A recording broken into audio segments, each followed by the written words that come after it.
So this is the beginning of another special order, and like most of my special orders, I take the design that I have worked out with the client and I print it out in exactly the right size so that I can use that as a template.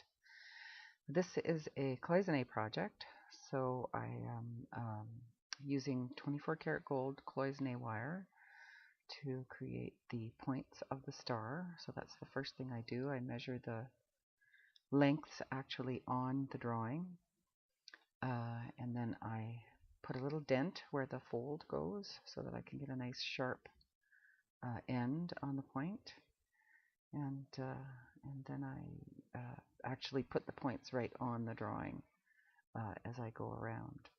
So this is just the beginning of the project. Once I get all the gold wires bent, I will start to prepare the copper for enamel.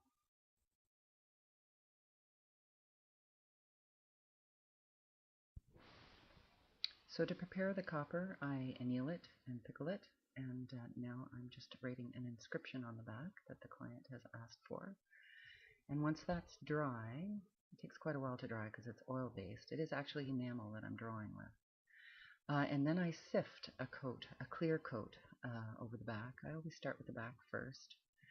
And I fire it. I have to fire it to a very high temperature because I've chosen to use quite a hard enamel. That's because of a number of reasons. So here's the back with the clarity, and here's the front, which still has to be cleaned, but you can see the scratches that I put on, which will be a guideline. So I put the piece in the pickle, and after about 5 minutes, it's nice and clean, and I can sift a coat of the exact same enamel as I put on the back onto the front. And then I'll fire it again. I have to fire this fairly high. Like I say, I've chosen to use a hard enamel, but also to get the clarity, you have to get very high temperature. See, here is not clear enough, so I had to put it back in the kiln, and the second firing came out much more clear, and you can barely see the scratches that are going to be my guideline as I place the cloisonne wires that I bent in the beginning. But I have the little scratches there to kind of give me an idea of exactly where they should go. So this is a very, very tricky firing because I don't want to sink the wires down too far into the coat of enamel. I just want them to be just barely sunk into the coat. So now I'm going to fill in the star with opaque colors, but I have to sift the colors out. I don't want to use the regular size grain because the points of the star are very, very tight. So I'm going to sift out 325 mesh only. So I do that by getting a couple of screens that will take the larger ones out and also the smaller ones out, so that all I have is 325 mesh, which I will be able to squeeze into the small areas of the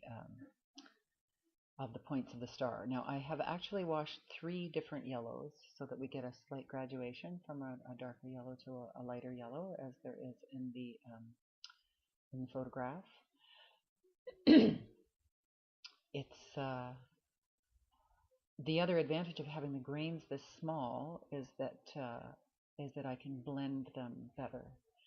Now this is opaque enamel that I'm using here. I have to keep it very wet while I'm dropping the grains in, and it's quite different than the transparent enamel that I used to create the base. So this is opaque and it's going to completely cover what's underneath it.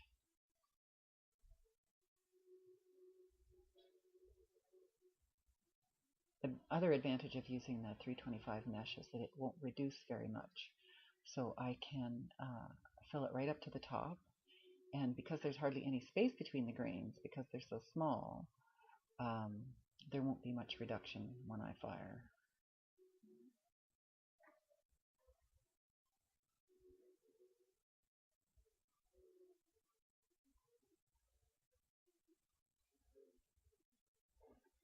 So after I have filled all of the segments, right to the tip, I have to do some cleanup because the wires did not sink completely down into the coat. There's a few little gaps in them, so that's where the enamel is seeping through, but that's okay because I can clean that up quite easily.